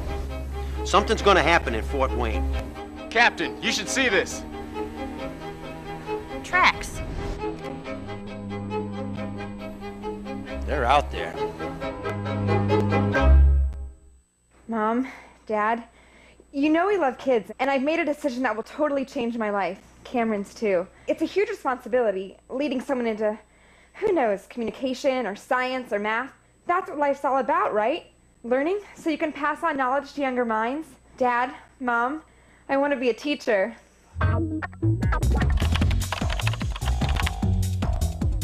Indiana University, Purdue University, Fort Wayne. One university, 2 great names. It was at my door with this note. Sponsor me? What'd you do? I sponsored it. I don't know how it got here, but it needed an artist's touch. Scores of Mastodons missing from the warehouse, now popping up all over Fort Wayne, asking businesses to sponsor them and artists to decorate them. But why? So they can be auctioned off to raise money for a worthy cause, like the United Way of Allen County. Just a hunch. Sponsor a Mastodon and help raise money for the United Way of Allen County. Back at the Hillier Gate Sports Center, Mike Moss, Sarah Lay with you. 11:57 to go. It's IPFW 39, UTPA 33. Second half, Sarah, IPFW 8 of 12 from the floor for 67%. UTPA 3 of 9 for 33%. Big difference why the Dons have rallied from a 7-point halftime deficit. You know what, Mike, we're very fortunate to be sitting where we are, where we can see both teams coming out of that huddle at the timeout. And I have seen something for the first time today, that the Dons have taken on a whole new attitude. I don't see fatigue in their eyes. I don't see a lack of confidence. I see energy, and I'm actually seeing that a little bit at UTPA right now. So let's hope that this change, whatever it may be that got them there, can stay constant. Murdoch misses the layup. She was hounded by Stacy Gooden. Good defense by Gooden. Back comes UTPA. Down 6. Another long 3-ball by Dominique Montague. IPFW playing much better defense underneath the basket. However, they're going to have to shut down that shot outside the arc as well, because those 3 points are definitely going to hit the Dons where they hurt. Nicely misses the jumper. Fight for the rebound. Controlled by Gooden. Back comes UTPA. Inside feed to Shamble. She knocks it down. She's fouled, and she has a chance to tie the game. IPFW definitely going to have to play smart. Only having 1-point lead right now with UTPA at the line is going to have to get back the ball, get a couple quick points, and focus a little bit more on defense. violation on UTPA. So free throw is no good. Great opportunity for the Dons to keep the lead. That last foul was on Varia Bibbs, her third, team second. So 11 minutes to go. The lead is 1. IPFW has it, and they have the basketball as well. Side note for Bibbs, she is at 10 rebounds for the day, which puts her at 601, just over the 600-point mark. Courtney nicely, in case you're interested, reads 2 points for 1,000. Murdoch from long distance hits. Geneva Murdoch now with 7 points, 5 in the second half. Big bucket increases the lead to 4. These are the points that are crucial right now to get that lead to as high as they can. That way they can feel comfortable out in the court. Kathy Gwynn gets it to Montague, and back to Gwynn. Long 3 for Kathy Gwynn. She now has 3 points up on the board. We're seeing a huge shift. UTPA has adjusted their game based on the Dons' defense, which good teams do. However, the Dons are going to have to adjust as well. AJ has a shot blocked by Schammel, and UTPA is guilty of traveling. That is turnover number 15. Couple of substitutions. Molly Martin in for Ashley Johnson. Tiona Wilson coming in for UTPA. Dons again going to be looking at Molly Martin to recontribute and do a little replay action of what she has already done this half. 42-41, 9:55 and counting here in the ball game. PFW with the lead nicely. They're off the glass, no good. Rebounded by Near. UTPA with the chance. Oh, nearly a travel by Wilson. Instead, it's an inside feed off the hand of Stacy Gooden. Another Lady Blanc turnover, and IPFW dodges a bullet. Dons lead by Murdoch that time, quick to get back on defense. That was a great defensive play by the Dons. Now with Molly Martin able to slow it down a little bit. Bibbs from 15 feet, in and out, no good. Back comes UTPA. Will Silent out there again, looking for some energy from Molly Martin and Murdoch. Lob pass inside to Dottie Near. Shot clock down to 10 as they work it around. Near in the paint. Forces a shot up, no good. Nicely with the rebound. Courtney nicely. Now with 5 boards today. Go along with their 10 points. Don slowing it up. You need to run a good offense, get a good shot. Don's only leading by 1. Shot Lewis Carlisle for 3, that's no good. Wilson with the rebound. It's cold all of a sudden. Very important for Murdoch and Bibbs to get those rebounds, looking at their size and looking at their position on the court. It's important for especially for Rhea Bibbs to play smart. She does not want to pick up her 4th foul with still 8 minutes and change to go. UTPA having a little bit of time to work the ball around. Gooden, and there's that 4th foul on Varia Bibbs. Comes with 8:03 to go. Not what the Dons were looking for. Jenny Green in for Varia Bibbs for IPFW. Jennifer Pawanka in the lineup for UTPA. So let's see what happens. Varia Bibbs sits down with 8:03 to go. The Dons clinging to a 1-point lead. Let's see how long Bruce Patterson sits her. The coaches are going to have to be very smart with their play with her being such a close game. Anything is crucial and definitely a variable here. Stacy Gooden missed the shot. Jenny Green with a big IPFW rebound, and Courtney nicely lost the ball off her hand. We have another timeout on the floor. 7:50 to go. IPFW continues to lead, but barely. It's 42-41. Dons on top. Back in a moment with more IPFW women's basketball here on College 56 Sports. How many of them did you have? Last count was almost 100. We had this place filled. All that's left is this note. Seems to say something about leaving to help kids and families. Where? In Fort Wayne. Something's gonna happen in Fort Wayne. Captain, you should see this. Tracks. They're out there. He was at my door with this note. Sponsor me? What'd you do? I sponsored it. I don't know how it got here, but it needed an artist's touch. Scores of Mastodons missing from the warehouse, now popping up all over Fort Wayne, asking businesses to sponsor them and artists to decorate them. But why? So they can be auctioned off to raise money for a worthy cause, like the United Way of Allen County. Just a hunch. Sponsor a Mastodon and help raise money for the United Way of Allen County.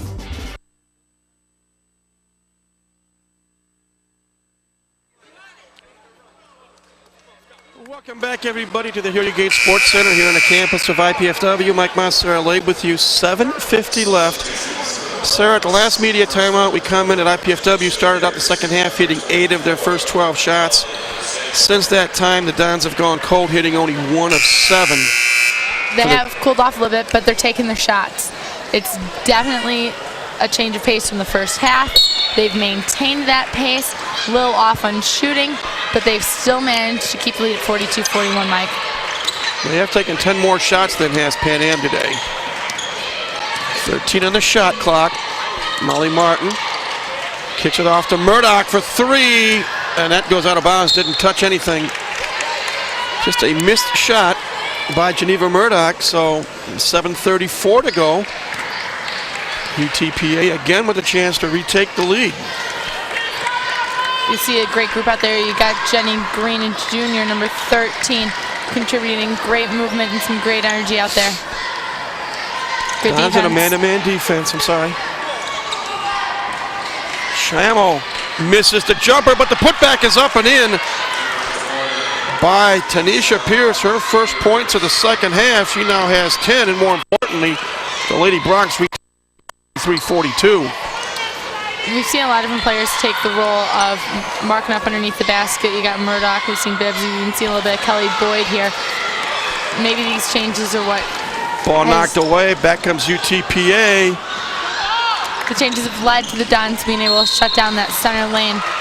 Murdoch has got to stay strong. Reach in foul on Molly Martin here. Her first, team fourth. And right now, to me, Sarah, the key word is composure. 6:45 left. You're only down 1. Plenty of time. Just play within yourself. O'Connell and Ashley Johnson back in the Don lineup. They definitely have to stay smart. They have to watch their players being in foul trouble with Bibbs and Martin putting some fouls up. And we're actually seeing Kelly Boyd check back into the game and do her thing right underneath the basket, Mike. And I think that's... It was about at this time last week where she came in and made an immediate impact on 4 possessions. Oh, you can definitely say that she led to the win and was one of the main contributors last week. 6:38 to go. UTPA with a 1-point lead in the basketball. Give them a little time to work it out around the arc, but that's hurt the Dons. Pawanka misses a tray. Hillary O'Connell with the rebound. Back comes IPFW. Once again, AJ and John Lewis Carlisle working together in that lineup. Boyd in the high post. Wants to drive. Let's see a little hook shot. Off the glass, no. Fight for the loose ball. Picked off by Shamel. Boyd's size is definitely going to be an advantage underneath that basket. She's got the height and she's got that arm span that can definitely put the ball up if she's got the opportunity. Again, Tanisha Pierce, little baseline jumper. Back-to-back buckets. You got to take a look at the Dons who are a little slow on defense. They're only getting 3 men, struggling to get another 2 down the court. It's essential that they keep that quick pace on getting defense back. 5:38 to go. Jenny Green from long distance. Off the rim, no good. Shamel with another board. Back come the Lady Bronx. Boyd having a little bit of trouble there, finding her place underneath that basket. I wonder if Bruce Patterson might call a timeout if UTPA scores on this possession. 13 on the shot clock, 5:17 on the game clock. Definitely giving UTPA a lot of time to work that ball around the arc. Pawanka inside to Shamel, no good. Jenna Lewis Carlisle with the rebound. 5 minutes to go. Dons trail by 3. Jenny Green loses it. And a jump ball is called with 4:56 to go, and it will go to UTPA. UTPA demonstrating a little bit more physicality than they have earlier this game. They're playing tougher, and they're not willing to give up that ball as easily as they once were. Sarah Glowacki in for IPFW, Dominique Montague in for UTPA. Montague, 12 points today, 4 3-point field goals. And we see Varia Bibbs at the scorer's table. She's been out since the 8:03 mark. 4:42 to go, 45-42. Dons trail by 3. Wilson cut off by AJ. Nice defensive work there. 7 on the shot clock. Oh, a little reach-in foul on Kelly Boyd over the shoulder of Molly Schammel. Second foul on Kelly Boyd. A little bit anxious to get the ball there, I think, definitely. Trying to make up for some things that we've missed. 4:31 to go. Varia Bibbs back in the lineup. She sat out 3.5 minutes. And it's been a 4-point swing. Dons were up by 1, now they're down by 3. Glowacki with a steal. And now she controls the ball. Gives it to AJ. Side note, Bibbs does have 4 fouls, so we are on the foul watch a little bit with Bibbs. Dons need to work it well and get a good shot. Bibbs getting knocked down a little bit in the center. She and Pierce doing battle down low. 7 on a shot clock. AJ got to weave her way through and loses the ball. Wilson, and she's going to get hit by O'Connell, and the shot is no good. So Tyona Wilson will have to earn her 2 points from the free throw line when we come back from this timeout.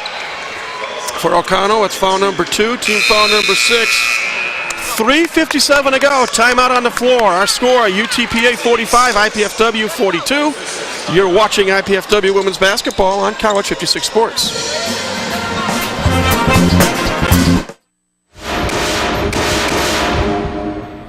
How many of them did you have?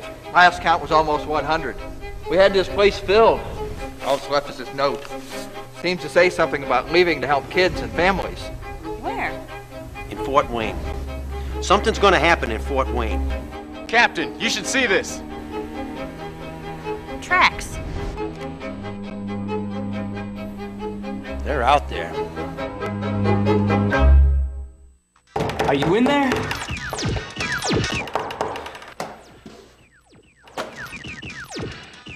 What's up? The show's at 7.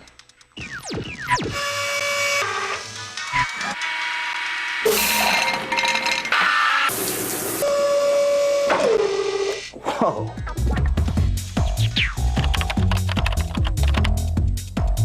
Indiana University, Purdue University, Fort Wayne. One university, 2 great names. It was at my door with this note. Sponsor me? What'd you do? I sponsored it. I don't know how it got here, but it needed an artist's touch. Scores of Mastodons missing from the warehouse, now popping up all over Fort Wayne, asking businesses to sponsor them and artists to decorate them. But why? So they can be auctioned off to raise money for a worthy cause, like the United Way of Allen County. Just a hunch. Sponsor a Mastodon and help raise money for the United Way of Allen County. Well, final media timeout has been taken care of. 3:57 to go. Dons trail 45-42. Tiona Wilson, 5'6" freshman, will be at the line, shooting 2 on the year. Wilson, 82% foul shooter. Let's see if she knocks him down or misses one. Missed the first. She'll get one more. Courtney nicely comes back into the Don lineup for Kelly Boyd. Courtney has 10 points today. She needs 2 for the 1,000-point mark. Nicely, obviously, in the team in defense. Great chance for the Dons to play some solid defense. Have O'Connell, have Ashley Johnson out there to put some points on the board as well. Wilson knocks down the next free throw. That's her first point today. Dons trail by 4 with a score of 46-42. Trying to make something happen, especially offensively.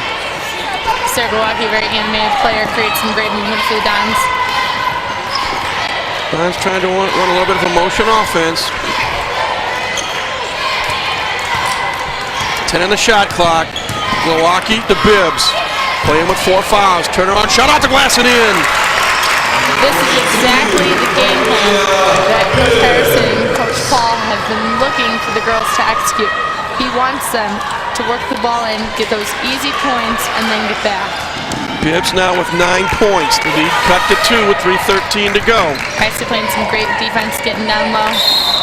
Oh, shot. They're going to call a blocking foul on Courtney Nicely as she and Devin Reed were dueling each other.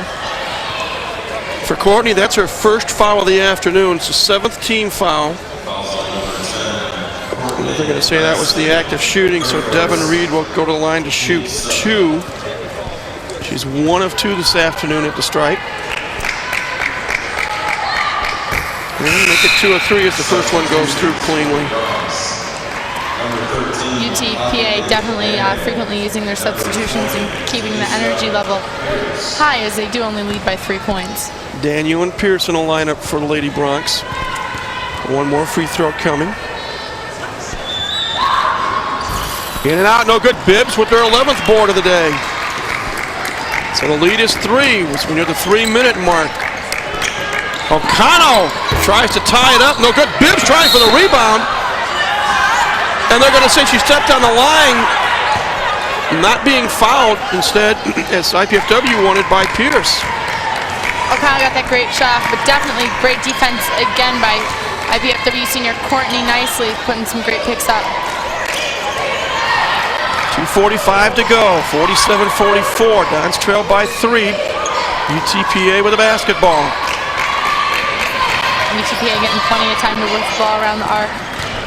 Wilson pops, no good. Fight for the ball. Come down with it is Courtney Nicely. Nicely slowing things down, handing over to Johnson. And it's almost to the point where IPFW needs to score this possession. Bibbs and Pierce are having a war underneath. With just over 2 minutes to go, anything is crucial here, and every aspect of this game is important. Glowacki for Bibbs, feed off the glass and in. Nice feed from Sarah Glowacki to Maria Bibbs, who now has 11 points. Bringing the game within 1, UTPA slowing it down, looking to maintain the lead that they have. When these two teams played in Texas, it was tied at 52 with 2:55 to go. Today, with 1:50 to go, it's a 1-point game, 47-46. Dons need a stop defensively. Pierce off the glass, no good, but the putback is up and in by Daniel. And they say that Pan Am is able to call a 30-second timeout with 1:38 to go. It's great to see two teams that match up physically, talent-wise, to see a game like this. Dons came out a little bit slow today, weren't able to take that lead and execute, but they managed to come back. They brought it within a 3-point game, Mike. I mean, this is the type of game that most basketball fans want to watch. Well, it's 49-46. There's still plenty of time, 1:38 to go. The Dons don't have to fire up a 3. They can hit the deuce, get a good, clean, open shot, and still play some defense. And they have 4 timeouts that they can burn. 1 full and 3 30s. So you've got Glowacki, AJ, Nicely, Hillary O'Connell, and Varia Bibbs on the floor. Again, we're on the foul watch with Bibbs. She does have 4 fouls for this afternoon. Here we go. Little 2-2-1 UCLA press put on by UTPA. AJ and Wilson having at it. Nicely wants to drive, forces it up, and she draws the foul. As Dominique Montague has a quizzical look on her face.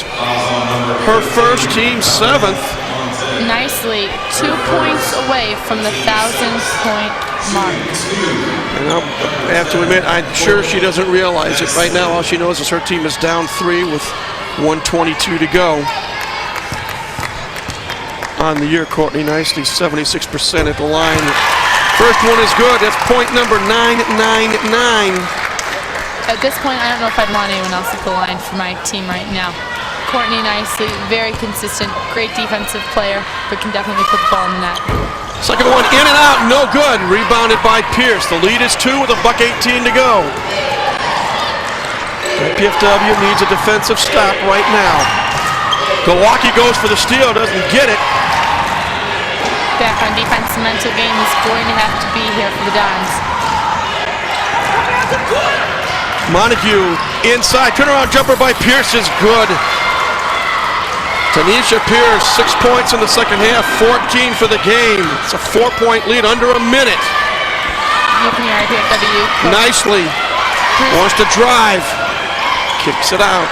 Dons need to score and score quickly. They're down 4. Nicely for 3, no! Loose ball fought for, Bibbs with the board. She forces a shot up and draws a foul. So Vio go to the line to shoot a pair. Coach Bruce Patterson giving them the go-ahead, sending them to the net and telling them to force it in there. Just keep the pressure and hoping to put some points up on the board to get rid of this 4-point lead by UTPA. Foul is on Tanisha Pierce, her 4th. for Rhea Bibbs at the line for 2. And the 6-foot senior from Euclid, Ohio. Oh, hits the back of the iron on the first one, no good. 37.9 seconds left. One more free throw coming. Next shot crucial for Bibbs. If she can knock it down. It's in the air. It's good. So 1 out of 2, and Bruce Patterson calls his first time out of the afternoon. 37.9 seconds left. Great that and game. It's the full timeout. So the lead is 3, 51-48. Okay, Sarah, you're the coach. What are you going to tell your team? Down 3 with 38 seconds to go. Gotta get the ball. Without a doubt, they have got to get the ball and they've got to play smart. You got Bibbs with 4 fouls. They tie it up, they go to overtime. You're going to 1. You're strong players there. They've got to play very smart, knowing what they have to deal with. Quick look, team foul situation. IPFW 17 fouls, UTPA with 8, so both teams are in the 1-and-1 bonus. Possession arrow belongs to IPFW. So if they can force either a 5-second call or a jump ball, either way they'll get possession back. But with the 3-point deficit, it is imperative that they play their best defense of the season right now. And like you say, V has 4 fouls. Sarah Glowacki has none. Ashley Johnson has 2. Hillary O'Connell has 2. And Courtney Nicely has 1. Looking at Courtney Nicely, though, and the determination in her eyes, by far one of the best defensive players to play at IPFW. Played great defense all 4 years here. She is ready. Pierce to inbound it. She does get it inbounds to Reed. Devin Reed doubled up, and now they're going to call a foul. Nicely and Glowacki tried to double team her. Courtney Nicely is going to get called for her 2nd foul. Teammates, so Devin Reed will go to the line to shoot 1-and-1. Reed so far today, 2 of 4 at the stripe.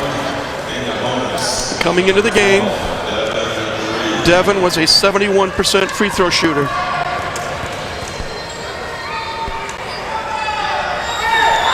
First one is up and in. Dons have to score twice now.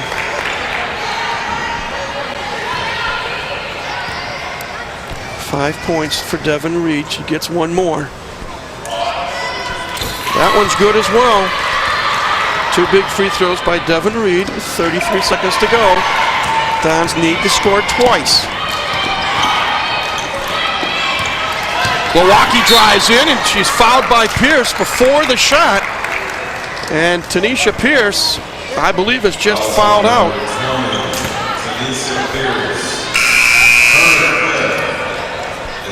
9th team foul, so Sarah Glowacki will be at the line 1-and-1. 24.7 seconds to go. Tanisha Pierce fouls out with 14 points and 6 rebounds. She had 3 critical baskets here in the second half. Times where the Lady Bronx needed it to either get back in the lead or maintain the lead. Jennifer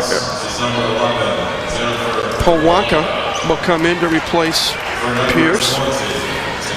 So Sarah Glowacki, the freshman from Freeland, Michigan, at the line.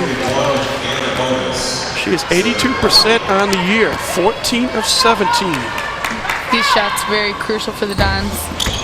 Misses the free throw, rebounded by Reed. And now O'Connor will get called for the reach-in foul with 20.2 seconds to go. That's 3 on Hillary. 9th team foul. So UTPA will go to the line. Again, it's Devin Reed. Just knocked down 2 a moment ago. Critical for IPFW to block out in case of a miss. This game is still obtainable. 20.2 seconds left on the clock. At the line for UTPA. Shooter roll. Reed shoves Glowacki aside. She does make the first. She'll get the bonus. Critical free throw here. If she makes it, it becomes a 3-possession game. And it is. Reed has hit 4 free throws in a row. It's 55-48. That comes AJ. Ashley Johnson not slowing down at all. Glowacki off the glass, no good. Fights for her own rebound, forces up again, and hits it. And timeout quickly called by IPFW. 30-second timeout with 10.1 seconds left. Down by 5, Mike. Can it be done? Yes, it can. You have to think positively. Again, this is the final home season game for IPFW. They still have 3 games left. Next Thursday, Friday, and Saturday in Orem, Utah, is both of these teams, along with Texas A&M Corpus Christi and Northern Colorado, and I believe Utah Valley State, and I'm missing, I think it might be Savannah State, are going to get together for an independent tournament.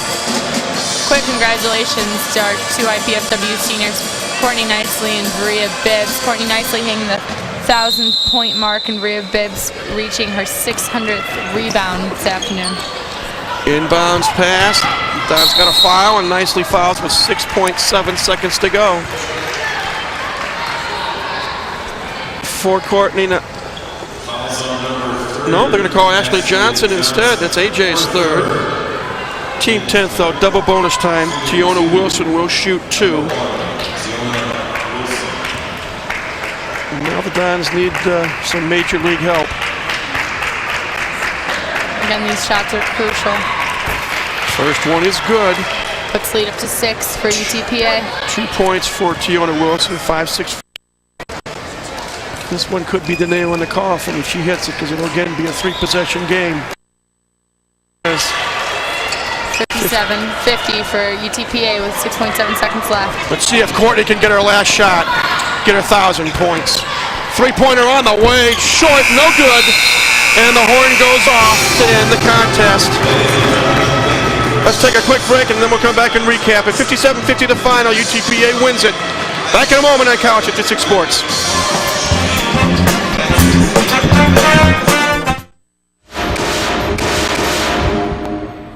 How many of them did you have? Last count was almost 100. We had this place filled. All that's left is this note. Seems to say something about leaving to help kids and families. Where? In Fort Wayne. Something's gonna happen in Fort Wayne. Captain, you should see this. Tracks. They're out there.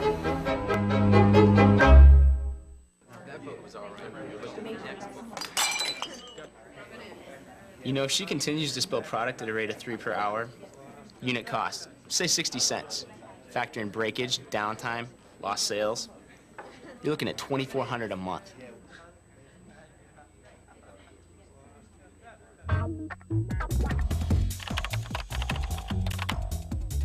Indiana University, Purdue University, Fort Wayne. One university, 2 great names. This month on IPFW Up Close, we'll find out about a collaborative project between 3 different disciplines and an electric car manufacturer. We'll highlight student assistance programs available at the Center for Academic Support and Advancement, and we'll find out what it means to be part of the National Student Exchange Program. Join me, Susan Alderman, for IPFW Up Close, Sundays at noon on College Cable Access Channel 56.